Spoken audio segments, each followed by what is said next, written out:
Now, the Lord gave me a prophetic word the other day in line with this, Steve. Let me read this to you because what I was doing is I was exercising and doing some exercises.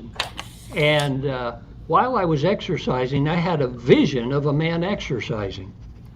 The Lord sure has a sense of humor. Yeah. And so I'm watching this man exercise while I'm doing my stuff, and then boom, it just I'm in this vision. Wow. I'm watching this thing in front of me, Fun. and he's exercising, and then my vision went right past his skin and into his muscles, and I could see those muscles. And as he was lifting weights and as he was turning, I could see them pushing, stressing against the weight, the opposing forces, and to the point to where the muscle began to tear.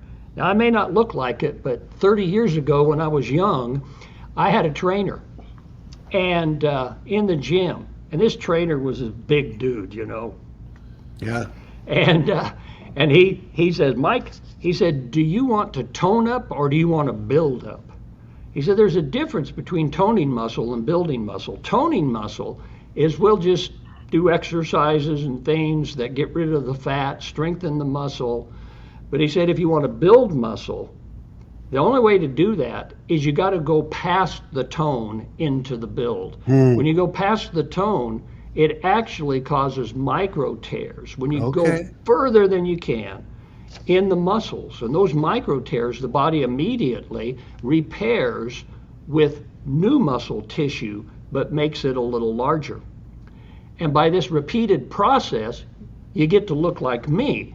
He said, do you want to tone like you? Or you want to look like me? I said, well, I want to tone, but a little bit. A little of you. A little bit, push. He said, okay, we got to push.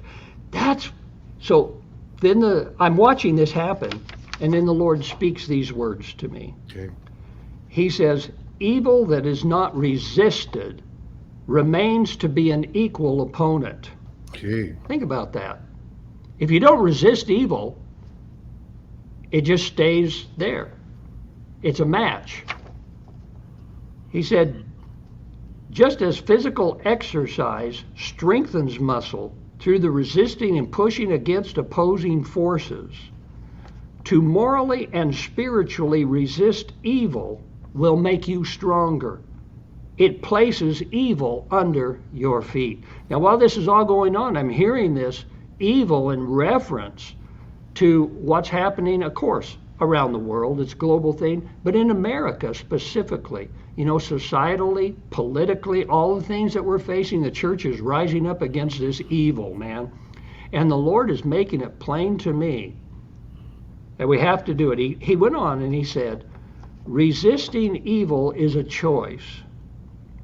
It requires as much thought, time, and energy to choose to do nothing as it does to choose to do something. But when you choose to take a stand, I stand with you, and heaven is on your side. Then he said, there is much evil in American society and government. My church must choose to stand against it, resisting it through all godly means, both in the spiritual and in the natural realms. Resist the devil and he will flee from you.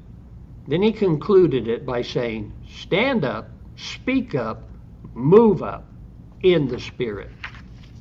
Oh. The whole context of that was not only for me, but I issued it prophetically also on video and in our services as a call to the warriors, a call to take a stand. Yeah. There's so much of the church, you know that, Steve. So many people, believers, have this assumption that we don't rock the boat. Well, now, you're not one of those. Well, no, but you know what? When I came up through the years of coming up, the part that was really a strong part of me was, if I never said it in these terms, I would have never said this out loud, but in my heart, I was, if I don't bug the devil, he'll leave me alone. If I don't threaten him, he'll leave me alone. And it wasn't an intentional thing, but I was afraid to rock the boat for fear he would crush me. I mean, I always had a picture of the devil was more able to crush me than God was able to keep me from being. I just grew up with that kind of thought. I just didn't want to fight because I didn't like to fight. People, would come up and they'd say, "Oh, I love a good fight with the enemy." I thought, "What's wrong with you? I don't like a good fight." Graham Cook loves a good fight. I know people that just love a good fight. They can't wait to get up in the morning and fight the devil. And I wasn't. I have to discipline myself even now to intentionally fight. I have to. I mean, it doesn't come Yeah. naturally, I think, is what I'm saying. Maybe more now. In the last couple of years, it does. So Yeah, that's right. But I've watched you all these years, yeah, Steve, and everything that you have done through Elijahclips, ElijahStreams, all the other yeah, various aspects are a confrontation it's to the true. devil. That is true. So you've done more than what you probably think. Yeah, But I I mean, yeah, understand that. yeah. Well, yeah, and I think I have been slowly learning that. But yeah, one of the things is that there's this famous saying I had in Asian characters. I don't know if it's Korean or whatever, but it says a lady sold it to me who was a Korean. I don't know if she was a Christian or not. She wanted to sell it to me as a piece of decoration. I said, "Well, what does it say?" And she says, "If you fall down 7 times, get up 8."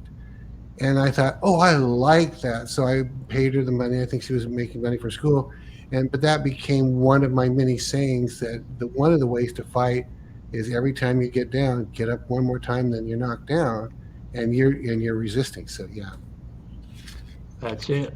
yeah, That's it. Outlast the yeah, enemy, yeah. and you'll always win.